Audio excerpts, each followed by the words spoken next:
السلام عليكم ورحمة الله وبركاته. مد Soomaaliyeed meel kasta dunida ka joogtaan waa anigoo Liibaan Aadan Cali ah. Hurdayaan ka soo kacay saan macnaha aad ugu jeedin face-kayga mise wajigayga waayo waxa ka ahaan kari waayay waliba aniga waxba soo cunin oo hadda aan hurdo ka soo kacay video aan xalay aan share gareeyay community YouTube-kayga aan dhigay oo aad u qiiro badnaa oo waliba sida loo soo agaasimay ama sida loo sameeyay fikradaasi ahayd mid aan inaba aan caadi ahayn sidoo kale inta qof halkaas videogaas sameynayay mase filimkaas ka qayb qaadanay waxa ka aqaana hal shakhsi oo lagu magacaabo Saabir walaalkay qaaliga halkan baa ka salaamaya waxaana jeclaystay maadaama ay ahayd fikradaasi mise filimkaasi filim dareen la oo Soomaalidu dhanba wixii ka jira ama Soomaalidu wixii ka dhexdhacaba ama qisooyinka aad ku xanuunka badan leh mise kufsiga saa u taqaanin waa video laga soo sameeyay cameramanka editorka sida wax loo habay waxay ahayd mid aan inaba aan caadi ahayn sidoo kale gabadha filimka jilaysa oo ah gabar aktarad ah oo aan la yaabo sida micnaha u sameynaysa filimka uu yahay mid aad iyo aad u qurux badan ifraxa aamusin haddii aad aamusto maanta ninkaas dhibaato kale ayuu gabdhaha kale u geysanayo wuuna kufsanayaa adeeradaa waxay ku dhaqmeen waa dhaqan soo jirana weliba xaqdaro ku salaysan gabdho badan oo Soomaaliyeed noloshooda iyo mustaqbalkooda lagu galaaftay adiga noqo tusaale muuqdo gabdhaha ka dambeeyay markii uu dhibkan soo gaarsiiyay ay kugu deesadaan iyo sidoo kale wiilka qaladka geysto gabadha kufsaday ee la soo xiraya asagana uu yahay qof aad u diyaarsan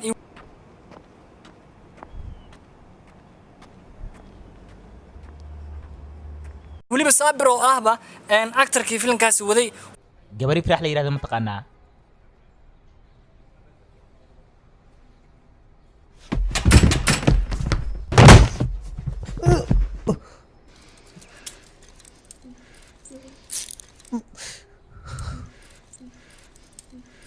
haddaad mar dambe isnuuxsid madaxan ku fujinayaa wuxuu ahaa filim aan xalay markaan daawaday xitaa in cabaar ah indhaha isku dhigi waayeen waayo filimka sida loo soo agaasimay ayaa waxa uu ahaa si aad iyo aad u qurux badan muqdisho intii aan filim aan daawanay mas laga soo saarayay filim aad iyo aad isku dheelitiran ayuu ahaa waxa laga hadlayaa waxa ay ahayd gabdhaha Soomaaliyeed sida xaq darrada ah loo kufsanayo sidoo kalena laga soo sameeyay filim aad iyo aad u qurux badan maadaama anaga dhalinyaro aan nahay social media aan ku jirno fariimo aad gudbinayno badan ama helno hooyo Soomaaliyeed oo aad u weyn oo muuqeedu aad u weyn yahay oo filim la sameynaysa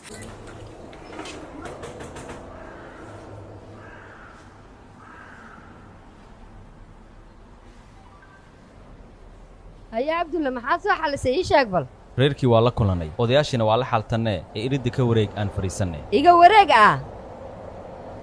wareeg ah seenkaaga wareega gabadhayda dhibaatada haysata bacmadow aad ka soo qaadato soo maaha sidaas intaad gabadhayda xalin lahaydeen ninka dacweyn lahaydeen xiri lahaydeen ayaad bacmadow ka soo qaadato soo maaha war naga tag annagaa wax walba raadsanayne badanaa ma helno sidoo kale ma helno aabbo ama uu shilkaan dhacay in laga dhaqmana ay u baahan tahay aadna tihiin adeeradii gabadha adeeradeed barun ah oo filimkaasi ku soo baxa ma heen hadii aabo la sameynayo ama aniga ama qof ii dhow oo dhalinyaro ah ayaa markaas waxa loo sameeyay in khamiis ama cimaamad madax loo saaro mise gar loo sameeyo ayaa aabo ku matalaya laakiin filimkan wuxuu ahaa filim odayaal xitaa macquul ah oo aan fake ahayn oo real ah ee ka qayb qaadanayeen marka filim wuxuu ahaa filim aad iyo aad u dhameystiran xanuunkiisana wata murugadiisana wadata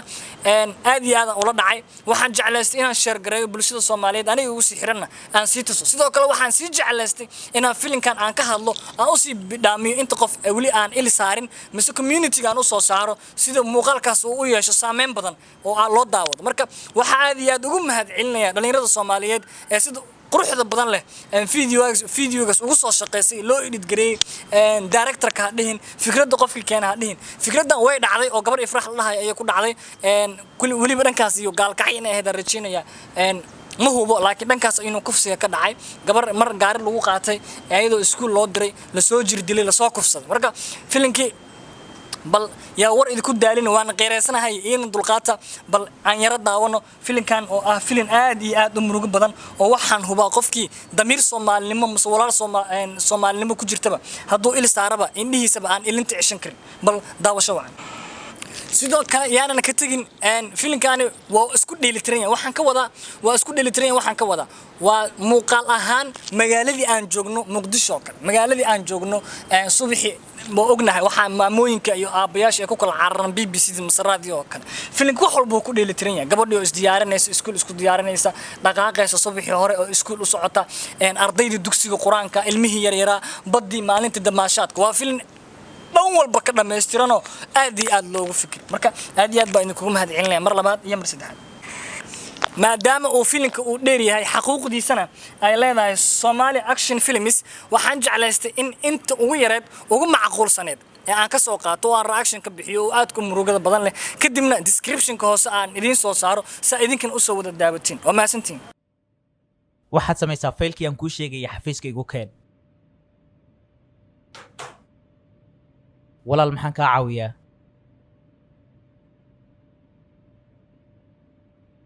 hani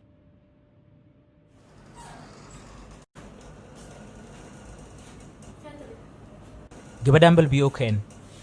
walaal waxbaa cabsan si degan wax igu sheeg si aan kuu caawiyo waajibkayga inoo guto haddii filimka aan idin dulmaro gabadhan waa gabar la soo kufsaday oo sumcadeeda iyo sharafkeeda lagu soo ciyaaray deetana la soo tuuray markii gaariga lagu qaatay markii gurigii maamada dhashay gabadha guriga la keenay cirbadii wixii lagu duray waxaa jirta odayaal ah yaa la hadlin macnaha aan qarino arrinkan kadibna wiilka cidiisa la soo ogaado lacag la kala qaadanayo hadhow la leeyahay de waa kanaayo gabadhi lacagtii wixii waa la soo qaaday waa diyadeedii camal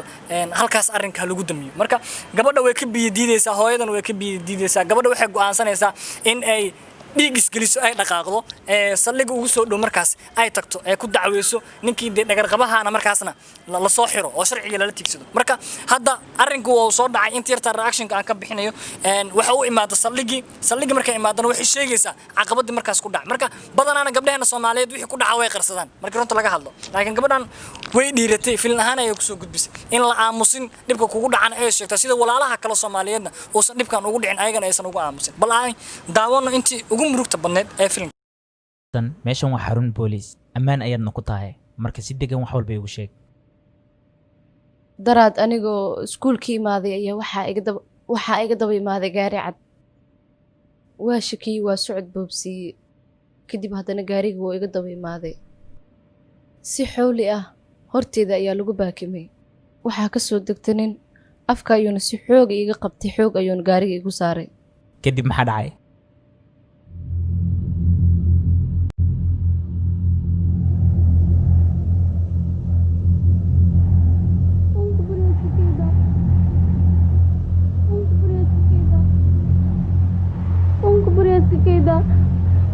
maxaad iga rabtaa soo walaashaa oo kale maahi maxaa kugu raacadayso gabar kula ma dhalinin unka baryaskikaydaas meela ii gelin alla ilaahayow maxaa kugu dhacawaaso kaliir naxmadiiso nin raga maahi soo gabar kula ma dhalinin maxaa kaasiya mustaqbalkayga ku cayaarin unka bari awlaalo iskakaysiisa mustaqbalkayga ku cayaarin unka baryaskakayda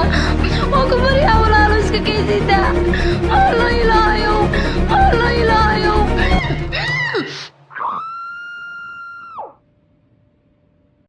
waxaan aad iyo aad ula dhacay sida song effectiga loo saaray ee gabadha codkeeda markii gaariga de sumcadeeda iyo sharafkeeda halkaas lagu ciyaarayo waayo way qeylinaysaa way oonaysaa iska kay dhaaf iyo ereyo kale oo aad u murugo badan ayay leedahay marka waa filim inaba aan caadi ahayn marnaba filimka noo dhameystiran haddii aad u baahan tahay waxa uu yaalaa description-ka hoose ee videogan please ku dhufo soona daawo uma qalmo fiiska uu haysto waxaan jeclaystay inaan bulshada Soomaaliyeed ugu xiran fikradan quruxda badan la aan u soo gudbiyo si aan loo aamusin aad iyo aad u mahadsantihiin waxaan idinkaga tegayaa tan iyo kulanti dambe sidaas iyo amaana Allah sidoo kale waxaan u mahadcelinayaa inta qof ee filimkan ka qayb qaadatay